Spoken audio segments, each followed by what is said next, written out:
kulanti waxaan wanaagsan akhyaarta inaga daawata janaalada ilayska xogaha iyo sidoo kale tusmada filmada si wada jir ah labadana janaal hadan oo kale waxa idin kugu soo gudbinaa wararkii ugu dambeeyay maanta laga xariiqay arrimaha Bollywoodka kaasoo la xiriiranta jalayaasha filmada soo baxay qorshooyinka filmada tiyaatarada saaran ku goosgoosada iyo heesaha laga soo bandhigay iyo waxyaabaha kale aslan alaab xiiso leeyihiin oo la wadaagi kartiin daawadayaasha ku taxambarta tusmada filmada iyo soo kale barta kale ilayska xogaha meel walba oo joogtaan waxaan hawada in kale nahay maalin wanaagsan ku soo dhawaada akhbaaraadkeena kuwa xisaab badan waxaan ku bilaabi doonaa Sanjalila Vanzali tani markii uu Salmaan filimkiisii Cali Abad ku mideeyay insha Allah inuu baaqday ayaa markaan film soo saaray wuxuu yahay mid uu raadinayo filimka jalayaal kala caan ah oo ka soo muuqan kara filimkan Sanjalila Vanzali wuxuu ka mid ah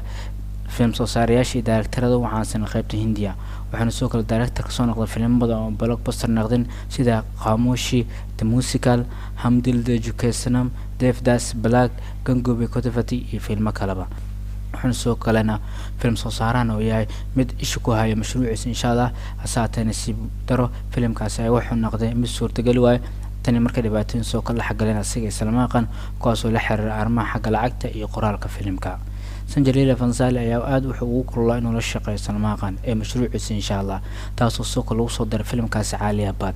filimkan ayaa wuxuu yahay mid dib u dhacay soo kale lagu kala booday waxaan ugu wanaagsan sheegay kala duwanaanshaha soo kale xagalay Vanzali iyo soo kale qaan haatan ayaa wararka waxay sheegayaan in filimkaas dib loo soo noolay doono asagoo soo kale laga bedel doono qolada filimkaas hogaamiyaha marka laga soo tago Salmaan iyo Cali Abad sida ay qorto warbaahinta Benga Fila ayaa waxa qolada filimkooda waxay sheegeen in film soo saara markaan uu rabo in film sameeyo rabo in dib u soo noolayo mashruuciisa insha Allah taas oo soo kale filimkan ku saabsanaan doono jacayl iyo sidoo kale shactiro filimkan soo kale waxa la qorsheenayaa in lagu soo diro ilaa 3 hogaamiyaal kuwaas oo saashimeeyay filimada Hindiya awood ku lahaayeen oo jalayaasha markaan 30 sano in ka badan filimada ku jiro hogaamiye lagu dhigi doono kaasoo magac waaweyn ku leh Hindiya waxaana soo kale filimkan rabaa in kor loo qaado tani markuu iskaga baxay Salmaan waxa la sheegay filimkaasi lagu soo diro doono marka laga soo tago insha Allah Sanjalila Vanzali ayaa wuxuu yahay mar kale rabo inuu sameeyo film kale Baji Bowra taas oo soo kale rabo in filimkaas uu hor u sii dhaqaajiyo waxaan soo kale sheegay in ku xirnaan doonto qolada filimkaas hogaamiye lagu dhigi doono kadib filimkiisa Ganguve iyo soo kale Hermandine directorka ayaa markan wuxuu qorsheenayaa in filimka jacaylka shactirada in uu ka shaqeeyo kadib Salmaan inuu iskaga baxo filimkaas markan waxa la sheegay in loo soo bandhigay Hrithik Roshan hasaatee war rasmi ah ayaa arintaas in kasoo la sheegay in uu Hrithik Roshan oo iska qaadacay arrimo la xiriira in jadwaladiisa filimada markaan ay yihiin kuwa buuxa waaga daawadayaal kale waxaan isla eegi doonaa filimka hogaamiye oo ka yahay jilaaga koonfurta Inani ayaa waxa uu noqday mid shahaadadiisa daawashada helay soo kale filimkan waxa la ogaaday inta saacadood ee soconayo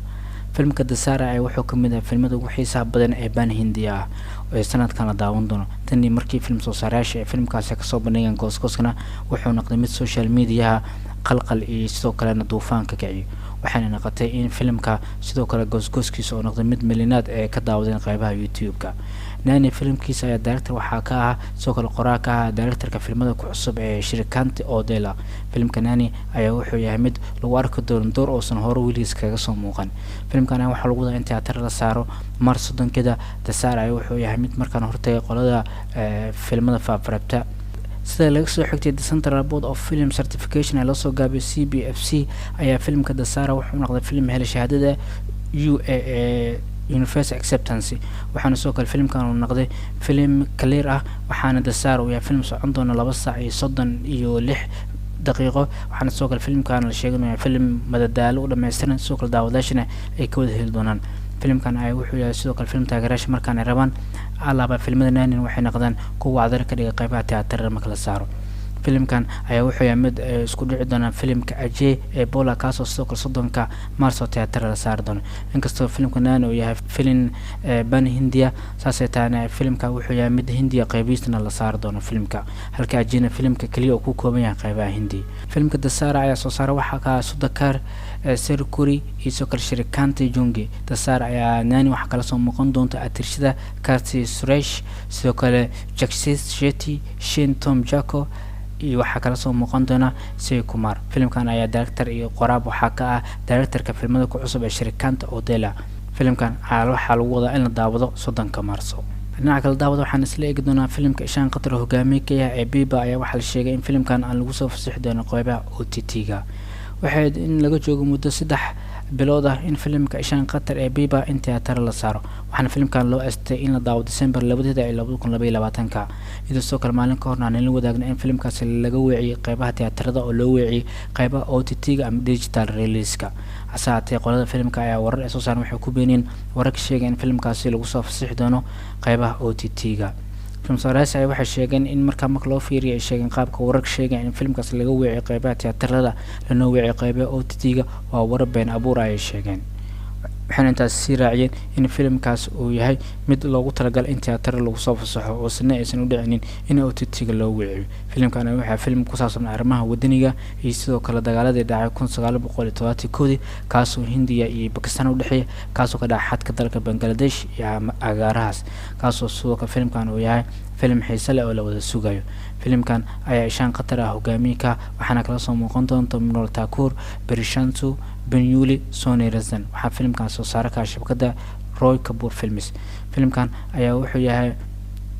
mid loo aastay in 3 bilood ka hor daawada asaatee filimkaasi wuxuu yahay weli mid aan loo aastayn xilli laga daawan doono asaatee qolada filimku waxay sheegeen oo kaliya qeybaha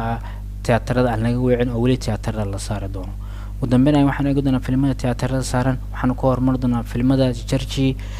Zegato iyo Gasba filimka Master Jarji Fisnorway kaasoo hogaamiye ka taarani Muqraji ayaa maalintiis kood lacag ahaan wuxuu la yimaaday 1.25 karoor taasoo u dhiganta 22,397 oo doolarka Mareykanka filimkan ay wuxuu yahay film saashadooyinka laga daawado ee yaraayeen silamada filimka Amitabh Bachchan hogaamiye ka Unje kaas oo la imaad maalintiis kood 1.60 karoor taas oo u dhiganta 28,669 ee doolarka Mareykanka waxaana sidoo kale filimkan uu yahay film wacdare ka dhigaya marka loo fiiriyo inkastoo ay yihiin filimka Irani Muqraji hogaamiye ka tahay mid tiyaataradeeda la yareeyay oo iyadoo la rabo in filimka in tiyaatarada maalin ka dambeys loo kordhiyo filimkan wuxuu mid ku fiican West Bengal kaas oo soo kala qaybaha kala ka taan oo ka keenay yahay film ku fiican halka dumarka halkaas ku dhigan ay yihiin kuwa u soo bartoontay inay daawadaan filimada Irani kuwaas oo Irani Muqraji filimada alaaba kala ka taan wacdare ay ka dhigaan waxaan halkaas ka keenay lacag gaaraysa 22 lig halka lacag oo ka keenay ee West Bengal oo tumay filimada Selfie iyo Shahzada kuwaas oo kaga fiicnaa filimkan ayaa rajo fiican laga qabaa in maalmaha soo socdo oo wacdare oo dhigi karo dhinaca kalena filim kale oo hogaamiye ka yahay Shactarora Kapil Sharma Zegato ayaa wuxuu film maalintiis kood la imaad 20 lig filimkan ayaa wuxuu film aan sii socon karin maalmaha soo aadan maadaama maalintiis koowaad uu ku furmay lacag hoose oo 20 liga filimkan ayaa wuxuu ku saabsanaa arrimaha delivery-ga ama arrimaha cunno qaadista ee dadka guryaha lagu geeyo cunada markay soo dalbadaan ugu dambeyn waxaan eegi doonaa film kale ee tiyaatarada sare ee Tuutame Makar kuwaas lacagaha uu sameeyay jimcadiisii labaad filimkaas ayaa si degan jimcadiisii labaad lacag fiican u keenay waxaana hogaamiye ka Ranbir Kapoor iyo Tishri kale Shraddha Kapoor filimka Tuutame Makar ayaa wuxuu yahay film si fiican isku celiyay jimcadiisii labaad waxaan la yimaaday lacag gaaraysa 3.25 karoor taasoo u dhiganta 58,234 doolarka Mareykanka filimkan ayaa wuxuu yahay mid hoos dhac 20% sameeyay marka la barbar dhigo qamiistiisii taas oo soo kale filimkaas marka loo fiiriyo lacagiisa tahay kuwa iska degan marka loo fiiriyo tikradii lacagiisa oo markaan ay yihiin kuwa hoos loo dhigay filimkan ayaa si fiican kaga gadmaya qaybo ugu fiican Hindiya ee qaybaha NCR-ka taas oo soo kale filimkaas ku garaacay filimada Gangubai Katufati Suryavanshi kuwaas oo soo kale ku garaacay qaybaha Delhi UB halkaas oo lacag fiican kaga sameeyay filimkan ayaa marka dhacdooyinka markaan tiyaatarada ka taagan marka loo fiiriyo filimkan wuxuu yahay film Boss Bandam filimada ugu fiican kuwaas oo 67 film ugu dambeeyay Hindiya originalskana oo noqon doona filimada gaara ilaa 125 karoor taas oo u dhiganta 2,239,770 ee doolarka Mareykanka taas oo soo kale filimkaas lacagaas ku keeni kara هذا فيلم كان محسن لي قدونا 4 سكوات تياتر لصار فيلم كحوليما 4 كرور نظيفة قميص وحوليما 9 كرور نظيفة جماعة وحوليما 6 كنتم كرور سبديدي وحوليما 27 كرور حد وحوليما 4 كنتم كرور سنينتي وحوليما 5 كرور ثلاثة وحوليما 5 كرور نظيفة 4 وحوليما هذا 4 كنتم كرور قميص وحوليما 4 كرور نظيفة اسبوع سكوات 7 كنتم كرور جماعة سلبات فيلم كحول ركينا شلا 27 كرور ودرت قد فيلم كوا 6 ربع 7 كرور تاس oo u dhiganta $1,469,289 ee dollarka Mareykanka. intaan ku soo koobana muuqaaladii warbixinada maanta aan ku qaadaarigin wararka ugu dambeeyay maanta laga xariiqay arrimaha Bollywoodka kuwaas oo saran waxa wararka ugu dambeeyay la wadaagay kartin daawadayaasha ku taxan barta tusmada filimada iyo kala barta kale ee isku xogaha warbixinada ka shaqeeya noo saarso kala saxaabtan la wadaaga wad kuma sintina alaabsad muuqaalada daawataanka kiisa xigana nabadgelyo.